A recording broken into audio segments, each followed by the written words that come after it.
किसी समय की बात है। एक छोटा सा गांव था, सिद्धपुर।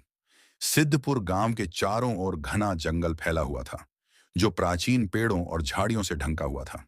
जंगल की गहराई में एक विशाल बरगद का पेड़ था, जिसका नाम लोग भूतिया बरगद के नाम से जानते थे। कहते थे कि इस पेड़ के पास रात के समय जाने वाला व्यक्ति कभी लौटकर नहीं आता। गांव वालों के बीच में यह कहानी प्रचलित थी कि यह पेड़ आत्मा की निवास स्थली है। गांव के लोग अक्सर इस पेड़ के पास जाने से कतराते थे, लेकिन एक दिन गांव में एक नवयुवक अमित आया। अमित एक साहसी और जिज्ञासु व्यक्ति था। उसने जब भूतिया बरगद के बारे में सुना, तो उसकी जिज्ञासा और बढ़ गई। उसे इस रहस्यमय पेड़ के बारे में और जानने की इच्छा थी। गांव वालों ने उसे चेतावनी दी, लेकिन उसने उनकी बातों को नजरअंदाज कर दिया। रात का अंधेरा गहराने लगा था। अमित ने गांव वालों से झगड़ते हुए अपना सामान इकट्ठा किया और अकेले ही जंगल की ओर बढ़ा। उसकी जेब में एक टॉर्च और एक छोटी सी चाकू थी, और उसने अपने साहसिक इरादे को मन में ठान लिया था। धीरे धीरे वह भूतिया बरगद के पास पहुंच गया। बरगद का पेड़ वास्तव में विशाल और भयावह था। इसकी शाखाएं और पत्तियां इतनी घनी थीं कि चांद की किरणें भी अंदर नहीं पहुंच पा रही थीं। पेड़ की छाल पर खून जैसे धब्बे थे, और उसके पास की मिट्टी गीली और गंदगी से भरी हुई थी। पेड़ की जड़ें जमीन में गहराई से समाई हुई थीं, और वे सर्प की तरह दिखती थीं। अमित ने पेड़ के पास एक जगह चुनी और वहां अपने सामान को बिछा दिया। उसने अपनी टॉर्च जलाई और पेड़ के चारों ओर देखने लगा। अचानक उसे पेड़ के नीचे कुछ चमकदार आभास दिखाई दिया। उसने ध्यान से देखा, और वह आभास एक पुराना ताबीज था। ताबीज की सतह पर अजीबोगरीब आकृतियां उकेरी गई थीं। जैसे जैसे रात गहराती गई, अमित को अजीब तरह की आवाजें सुनाई देने लगीं। हवा में जैसे कुछ फुसफुसा रहा था, और पेड़ की शाखाएं रहस्यमय ढंग से हिल रही थीं। अमित ने अपने डर को नकारते हुए ताबीज को अपनी जेब में रखा और पेड़ की जड़ों के बीच खुदाई करने लगा। अचानक उसकी खुदाई एक कठोर वस्तु से टकराई। उसने सावधानी पूर्वक खुदाई की और एक पुराना लकड़ी का बॉक्स बाहर निकाला। बॉक्स को खोला तो अंदर एक प्राचीन कागज और कुछ पुरानी वस्तुएं पड़ी थीं। कागज पर कुछ मंत्र और चित्र उकेरे हुए थे।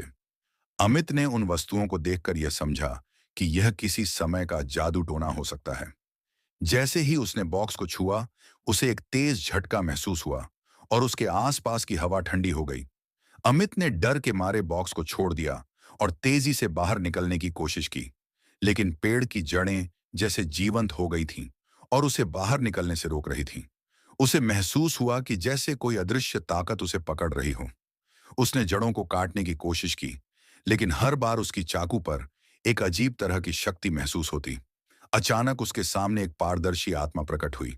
आत्मा एक वृद्ध महिला की थी, जिसकी आंखों में दर्द और क्रोध था। उसने अमित से कहा, तुमने मेरी शांति को छेड़ा है, अब तुम मेरे साथ रहोगे। अमित की चीखें जंगल की गहराई में खो गईं, और उसका शरीर वहीं गड़ गया। उसके बाद गांव वाले उसकी खोज में जंगल में गए, लेकिन अमित का कहीं कोई सुराग नहीं मिला। अमित की गुमशुदगी की खबर गांव में फैल गई, और लोगों ने भूतिया बरगद के पास जाकर उसकी तलाश की, लेकिन कुछ भी नहीं मिला। कुछ समय बाद गांव के एक बुजुर्ग ने कहा कि इस पेड़ की आत्मा को शांति की आवश्यकता है। उसने बताया कि जो कोई भी इस पेड़ की शांति को बाधित करता है, उसकी आत्मा उस पेड़ का हिस्सा बन जाती है। गांव वालों ने एक पुरानी पूजा विधि के अनुसार पेड़ के पास एक विशेष अनुष्ठान करने का निर्णय लिया। उन्होंने जड़ी बूटियों, जल और मंत्रों के साथ पेड़ के चारों ओर पूजा की। पूजा के बाद पेड़ की जड़ों में से एक हल्की चमक निकली, और कुछ समय के लिए वहां शांति का एहसास हुआ। गांव में धीरे धीरे शांति लौट आई, और लोग भूतिया बरगद के पास जाना छोड़ने लगे। हालांकि पेड़ की खौफनाक उपस्थिति अब भी गांव के लोगों के मन में बसी हुई थी। लोग अब भी जंगल के अंधेरे को लेकर डरते थे, और रात के समय बाहर निकलने से कतराते थे। अमित की कहानी सिद्धपुर गांव के लोगों के लिए एक चेतावनी बन गई। भूतिया बरगद का पेड़ अब भी वहां खड़ा है, लेकिन उसकी आत्मा को शांत कर दिया गया है। लोग अब भी जंगल की ओर जाते हुए अपनी राह पर ध्यान रखते हैं, और भूतिया बरगद के पास जाने से हमेशा बचते हैं। सिद्धपुर का जंगल अब भी रहस्यमय है, और भूतिया बरगद का पेड़ एक सदी पुरानी कहानी को जीवित रखता है, जो साहस और अज्ञानता के बीच की सीमा को दर्शाता है। गांव में शांति लौट आई थी, लेकिन कुछ लोग अभी भी भूतिया बरगद के पास जाने से कतराते थे। वे मानते थे कि उस पेड़ में अभी भी कुछ रहस्य बचे हुए हैं। एक दिन गांव के पास एक पुरातत्वविद डॉ प्रवीण आए। वह भारतीय पुरातत्व और रहस्यमय घटनाओं के विशेषज्ञ थे। जब उन्हें भूतिया बरगद के बारे में पता चला, तो उनकी जिज्ञासा ने उन्हें सिद्धपुर की ओर खींच लिया। डॉ प्रवीण ने गांव के बुजुर्गों से भूतिया बरगद की कहानी सुनी और उनका ध्यान उस ताबीज की ओर गया जिसे अमित ने पेड़ के पास पाया था। उन्होंने गांव वालों से कहा कि ताबीज और बॉक्स में हो सकते रहस्यों को समझने के लिए उन्हें गहराई से जांचना होगा। गांव वालों ने उन्हें सतर्क किया, लेकिन उनकी वैज्ञानिक जिज्ञासा ने उन्हें रोक नहीं पाया। डॉ प्रवीण ने सबसे पहले उस ताबीज का विश्लेषण करने का निर्णय लिया। उन्होंने ताबीज को अपनी प्रयोगशाला में लाया और उसके हर एक प्रतीक का अध्ययन किया। ताबीज पर उकेरे गए प्रतीक और मंत्र उन्हें प्राचीन वैदिक जादू टोना से जुड़े हुए प्रतीक हुए। ताबीज में उकेरे गए चित्र एक प्राचीन आत्मा की पूजा के संकेत दे रहे थे। डॉ प्रवीण ने महसूस किया कि इस ताबीज को किसी पवित्र आत्मा को शांति प्रदान करने के लिए प्रयोग में लाया गया था, लेकिन किसी ने इसका गलत इस्तेमाल किया था। यह जानकारी प्राप्त करने के बाद उन्होंने फैसला किया कि उन्हें इस पेड़ के रहस्यों की ओर गहराई से पड़ताल करनी होगी। प्रवीण ने पेड़ के पास वापस जाने का निश्चय किया। उन्होंने गांव वालों से अनुनय किया कि वे इस बार उनकी मदद करें और भूतिया बरगद के पास जाने में उनका साथ दें। गांव वाले अनिच्छा से सहमत हो गए, लेकिन उन्होंने डॉ प्रवीण को चेतावनी दी कि पेड़ की आत्मा को उत्तेजित न करें। डॉ प्रवीण ने पेड़ के चारों ओर एक सुरक्षा घेरे का निर्माण किया और ताबीज को पेड़ के नीचे रख दिया। उन्होंने ध्यानपूर्वक मंत्र पढ़े और पुराने जादू की विधि का पालन किया। अचानक पेड़ के पास एक अजीब चमक और हल्की हवा का झोंका महसूस हुआ। वह पेड़ की छाल पर ध्यान से देखने लगे और पता चला कि छाल के भीतर एक पुराना चित्र उकेरा गया था। चित्र एक प्राचीन साधु के रूप में था, जिसे एक अदृश्य शक्ति द्वारा नियंत्रित किया जा रहा था। प्रवीण ने इसे समझते हुए कहा कि यह साधु किसी समय आत्मा को नियंत्रित करने के लिए तंत्र मंत्र का प्रयोग करता था। डॉ प्रवीण ने पेड़ के पास रात बिताने का निर्णय लिया। रात के समय पेड़ के चारों ओर एक अजीब सी शांति थी। अचानक उन्हें कुछ अजीब आवाजें सुनाई देने लगीं। यह आवाजें पेड़ से आ रही थीं और किसी प्रकार के मंत्रों का उच्चारण कर रही थीं।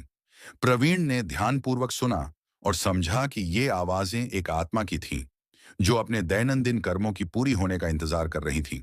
आत्मा की आवाजें धीरे धीरे स्पष्ट होती जा रही थीं और उन्होंने आत्मा से संवाद स्थापित करने की कोशिश की। आत्मा ने उन्हें बताया कि वह एक बार एक महात्मा थी, जिसने इस पेड़ को एक पवित्र स्थान बना दिया था, लेकिन किसी ने उसकी पूजा विधि को तोड़ा और तंत्र मंत्र का गलत इस्तेमाल किया, जिससे उसकी आत्मा इस पेड़ में बंध गई। आत्मा ने कहा कि उसकी शांति की रक्षा के लिए उसकी पूजा विधि को सही तरीके से लागू किया जाना चाहिए। डडॉम प्रवीण ने आत्मा की बातों को ध्यान से सुना और तय किया कि वह उसे शांति देने के लिए पुरानी विधियों का पालन करेंगे। उन्होंने एक विधिपूर्वक अनुष्ठान तैयार किया, जिसमें सभी आवश्यक सामग्री, मंत्र और पूजा विधि शामिल थे। प्रवीण ने गांव वालों के सहयोग से एक बड़ी पूजा का आयोजन किया। इस पूजा में प्राचीन मंत्रों का उच्चारण किया गया और ताबीज को पुनः अपने स्थान पर रखा गया। पूजा के दौरान पेड़ के चारों ओर एक हल्की आभा फैल गई और आत्मा की आवाजें धीरे धीरे शांत होने लगीं। पूजा के समाप्त होने के बाद पेड़ की छाल पर से खून जैसे धब्बे गायब हो गए और उसके आसपास की मिट्टी सूखी हो गई। यह स्पष्ट था कि आत्मा को शांति मिल गई थी और पेड़ की नकारात्मक ऊर्जा समाप्त हो गई थी। डॉ प्रवीण ने सिद्धपुर में कुछ दिनों तक ठहरने का निर्णय लिया, ताकि गांव वालों को आत्मा की शांति की पुष्टि कर सकें। धीरे धीरे गांव में एक नई दिशा आई। लोग अब भूतिया बरगद के पास जाने लगे और उसे एक पवित्र स्थल मानने लगे। डॉ प्रवीण ने गांव वालों को बताया कि अब पेड़ के आसपास की ऊर्जा सकारात्मक हो चुकी है और अब यहाँ की आत्मा को शांति मिल गई है। गांव वालों ने अब पेड़ की पूजा शुरू कर दी और इसे एक ऐतिहासिक और धार्मिक स्थल के रूप में मान्यता दी। वक्त के साथ सिद्धपुर गांव की पहचान बदल गई। लोग अब भूतिया बरगद को श्रद्धा के साथ देखने लगे और वहां आकर पूजा करने लगे। गांव में एक छोटा सा मंदिर भी बनवाया गया, जहां लोग अपनी मनोकामनाएं पूरी करने के लिए जाते थे। डॉ प्रवीण ने गांव के लोगों को तंत्र मंत्र और पुरानी विधियों के महत्व के बारे में बताया। उन्होंने बताया कि सही तरीके से की गई पूजा और अनुष्ठान कितने प्रभावी हो सकते हैं। हालांकि सिद्धपुर में शांति की वापसी हो गई थी, लेकिन कुछ लोग यह मानने लगे थे कि भूतिया बरगद के आसपास अंधेरे की मौजूदगी अभी भी है। उन्होंने कहा कि कभी-कभी रात के समय पेड़ की छाल पर कुछ रहस्यमय आकृतियां उभर आती हैं। डॉ प्रवीण ने इन कथाओं को ध्यान से सुना और उनका विश्लेषण किया। उन्होंने समझाया कि ये आकृतियां पेड़ की पुरानी आत्मा की निशानी हो सकती हैं, जो अब भी किसी न किसी रूप में मौजूद है। उन्होंने लोगों को यह समझाया कि इन संकेतों को किसी भी स्थिति में नकारा नहीं किया जाना चाहिए, बल्कि सतर्क रहना चाहिए। कुछ वर्षों बाद सिद्धपुर में एक नई पीढ़ी आई, जिन्होंने पुराने भूतिया बरगद की कहानियों को सुना। नई पीढ़ी ने पेड़ की पूजा विधि को अपने जीवन का हिस्सा बना लिया और इसे गांव के सांस्कृतिक धरोहर के रूप में मान्यता दी। पुरानी कहानियां और रहस्यमय घटनाएं गांव की लोक कथाओं का हिस्सा बन गईं। बच्चों को भूतिया बरगद की कहानियां सुनाई जाती और वे इसे एक अद्भुत अनुभव मानते थे। डॉ प्रवीण की विदाई के बाद सिद्धपुर का गांव एक नया अध्याय लिख रहा था। उन्होंने अपनी विदाई भाषण में यह कहा कि भूतिया बरगद सिर्फ एक पेड़ नहीं, बल्कि एक रहस्यमय अनुभव का प्रतीक है। उन्होंने कहा कि इस पेड़ के माध्यम से हमें यह सीखने को मिला कि प्राचीन रहस्यों और आत्माओं की शांति की रक्षा कैसे की जाती है। सिद्धपुर अब एक शांत और समृद्ध गांव बन चुका था, लेकिन भूतिया बरगद का पेड़ एक रहस्यमय और पवित्र स्थल के रूप में बचा हुआ था। यह पेड़ एक सदी पुरानी कहानी को जीवित रखता है, जो साहस, आत्मा और शांति के बीच की सीमा को दर्शाता है। सिद्धपुर की लोक कथाओं में भूतिया बरगद का पेड़ अब भी एक महत्वपूर्ण स्थान रखता है।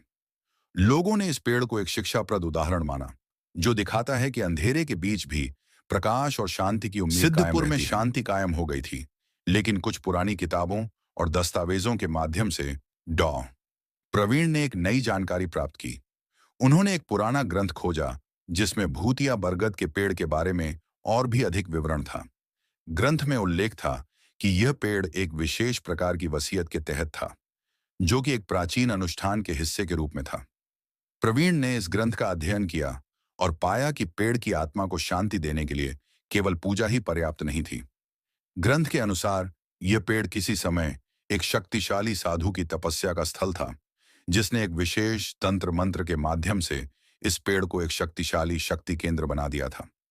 यह साधु आत्मा को नियंत्रित करने की क्षमता रखता था, लेकिन जब उसकी पूजा विधि को तोड़ा गया, तो आत्मा को अत्यधिक पीड़ा हुई और उसकी शक्ति ने पेड़ को एक भयानक स्थान बना दिया। डॉ प्रवीण ने महसूस किया कि इस ग्रंथ में दी गई विधियों को समझे बिना पेड़ की पूरी शांति की उम्मीद नहीं की जा सकती। उन्होंने गांव के बुजुर्गों और कुछ विशेषज्ञों की सहायता से इस प्राचीन विधि को पुनः स्थापित करने का निर्णय लिया। डॉ प्रवीण ने पुरानी विधि की पुनरावृत्ति के लिए गांव में एक बड़े आयोजन की योजना बनाई। उन्होंने विशेष प्रकार के जड़ी बूटियां, मंत्र और सामग्री एकत्र की। इस बार उन्होंने एक पारंपरिक अनुष्ठान की तैयारी की, जिसमें न केवल पूजा की जाएगी, बल्कि पेड़ की गहराई में जाकर कुछ छिपे हुए संकेतों और प्रतीकों को भी खोजा जाएगा।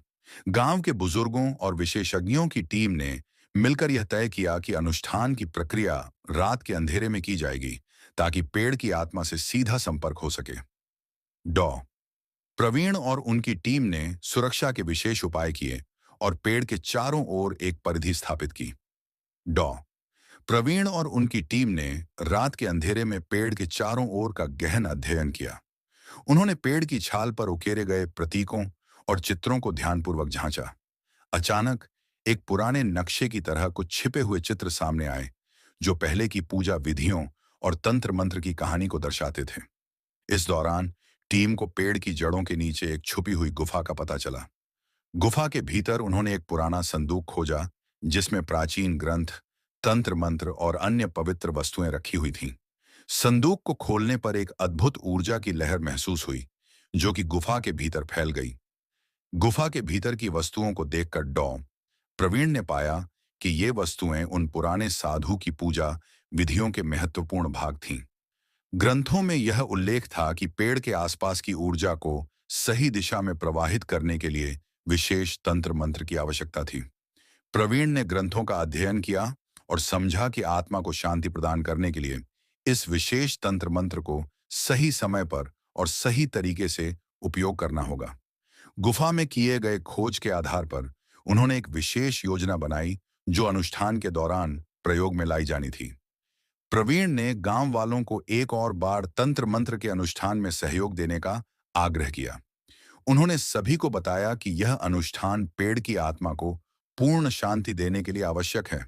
इस बार अनुष्ठान की विधि और पूजा का तरीका पूरी तरह से पुराने ग्रंथों के अनुसार होगा, जिसमें कुछ नई बातें भी शामिल की गई थीं। पूजा के दिन गांव के सभी लोग एकत्रित हुए और एक भव्य अनुष्ठान शुरू हुआ।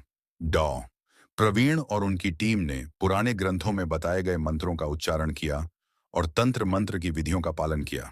इस बार उन्होंने एक विशेष संकल्प लिया कि इस अनुष्ठान के बाद पेड़ की आत्मा को शांति मिलेगी और गांव को एक नई दिशा मिलेगी। अनुष्ठान के समाप्त होने के बाद डॉ प्रवीण ने महसूस किया कि पेड़ के चारों ओर की ऊर्जा में एक बड़ा बदलाव आया है। पेड़ की छाल पर से खून जैसे धब्बे पूरी तरह से गायब हो गए थे और उसके आसपास की मिट्टी सूखी हो गई थी। पेड़ के चारों ओर एक हल्की आभा फैल गई, जो कि एक सकारात्मक संकेत था। गांव वालों ने महसूस किया कि अब पेड़ की उपस्थिति में बदलाव आया है। अब भूतिया बरगद के पास जाने से डर का एहसास कम हो गया था। लोग अब पेड़ की पूजा करते थे और उसे एक पवित्र स्थल मानते थे। सिद्धपुर के लोगों ने पेड़ की नई पहचान को स्वीकार किया और इसे अपने सांस्कृतिक और धार्मिक जीवन का हिस्सा बना लिया। सिद्धपुर के लोगों ने भूतिया बरगद की नई पहचान को अपनी कहानियों और लोक कथाओं का हिस्सा बना लिया। बच्चों को अब पेड़ की नई पूजा विधि और उसकी पवित्रता के बारे में बताया जाता था। गांव में एक विशेष वार्षिक उत्सव भी मनाया जाने लगा, जिसमें लोग भूतिया बरगद की पूजा करते और उसे सम्मानित करते थे। गांव के बाहर आने वाले यात्री और पर्यटक भी अब भूतिया बरगद की यात्रा करने लगे थे। उन्हें बताया जाता था कि यह पेड़ अब एक सकारात्मक ऊर्जा का केंद्र है और यहाँ की आत्मा को शांति मिली है। गांव के लोग अब पेड़ की ओर श्रद्धा से देखते थे और इसे अपनी सांस्कृतिक धरोहर मानते थे। हालांकि गांव में शांति कायम हो गई थी, लेकिन कुछ लोग अब भी मानते थे कि पेड़ के भीतर एक रहस्यमय ऊर्जा मौजूद है। उन्होंने यह महसूस किया कि पेड़ के भीतर छिपे हुए प्रतीक और चित्र किसी विशेष शक्ति का संकेत दे सकते हैं। डॉ प्रवीण ने इन नई दावों की जांच की और समझाया कि ये प्रतीक संभवतः पेड़ की पुरानी शक्तियों का संकेत हो सकते हैं।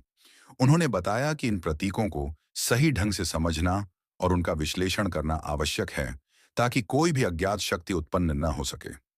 डॉ प्रवीण ने सिद्धपुर में अपने शोध को जारी रखा और विभिन्न प्राचीन ग्रंथों और दस्तावेजों का अध्ययन किया।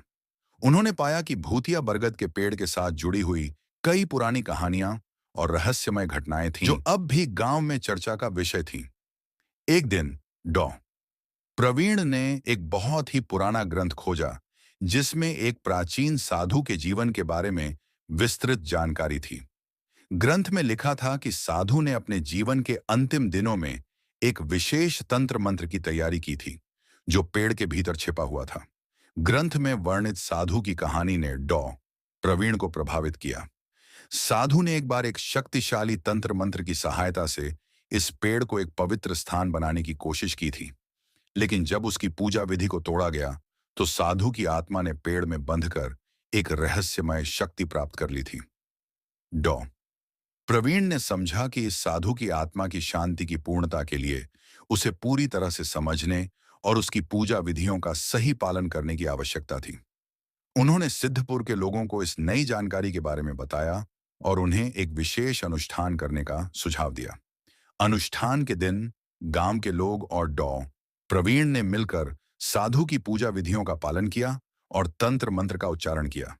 गांव के लोगों ने डॉन प्रवीण की सलाह मानी और एक विशेष अनुष्ठान की तैयारी की। इस अनुष्ठान में साधु की पूजा विधियों को पूरी तरह से लागू किया गया। यह अनुष्ठान एक नई दिशा की ओर इशारा कर रहा था, जिसमें पेड़ की आत्मा को पूरी तरह से शांति देने के लिए सभी प्राचीन विधियों का पालन किया गया। अनुष्ठान के दिन गांव के लोग और डॉ प्रवीण ने मिलकर साधु की पूजा विधियों का पालन किया और तंत्र मंत्र का उच्चारण किया।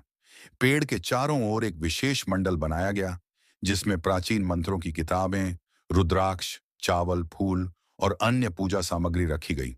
पेड़ के पास एक अग्नि प्रदर्शन भी किया गया, जिसमें अग्नि की लौ से वातावरण को शुद्ध किया गया। पूजा के दौरान आकाश में एक अजीब सी चमक महसूस होने लगी। जैसे ही मंत्रों का उच्चारण तेज हुआ, पेड़ की छाल पर हल्की रोशनी फैलने लगी और उसके चारों ओर का वातावरण ठंडा और शांति भरा हो गया। प्रवीण ने महसूस किया कि यह बदलाव साधु की आत्मा की शांति का संकेत हो सकता है। अनुष्ठान के बाद डॉ प्रवीण और गांव के लोगों ने पेड़ की जड़ों और आसपास के क्षेत्र में अंतिम बार जांच की। उन्होंने देखा कि पेड़ की छाल पर उकेरे गए पुराने प्रतीक और चित्र अब साफ हो चुके थे। अब पेड़ की ऊर्जा सकारात्मक महसूस हो रही थी। पेड़ के चारों ओर का वातावरण अब पूरी तरह से शांत और सुंदर था। अनुष्ठान के बाद सिद्धपुर में एक नई शुरुआत हुई। गांव के लोग अब भूतिया बरगद को एक पवित्र स्थल मानने लगे और उसकी पूजा को अपने जीवन का एक महत्वपूर्ण हिस्सा बना लिया।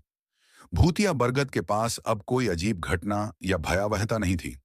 लोग अब पेड़ की ओर श्रद्धा और सम्मान के साथ देखने लगे। गांव में एक नया उत्सव मनाया जाने लगा, जिसमें लोग भूतिया बरगद की पूजा करते और उसे सम्मानित करते। इस उत्सव में विभिन्न सांस्कृतिक कार्यक्रम भी आयोजित किए जाते थे, जो गांव की एकता और समृद्धि का प्रतीक बन गए थे। डॉ प्रवीण ने सिद्धपुर के लोगों को तंत्र मंत्र और पुरानी विधियों के महत्व के बारे में बताया और उन्हें सलाह दी कि वे इन विधियों को अपने जीवन में सकारात्मक रूप से अपनाएं।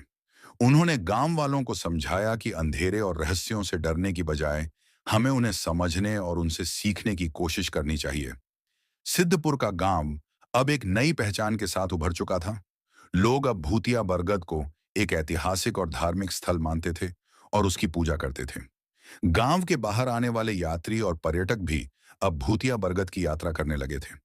उन्होंने बताया कि यह पेड़ अब एक सकारात्मक ऊर्जा का केंद्र है और यहाँ की आत्मा को शांति मिल गई है।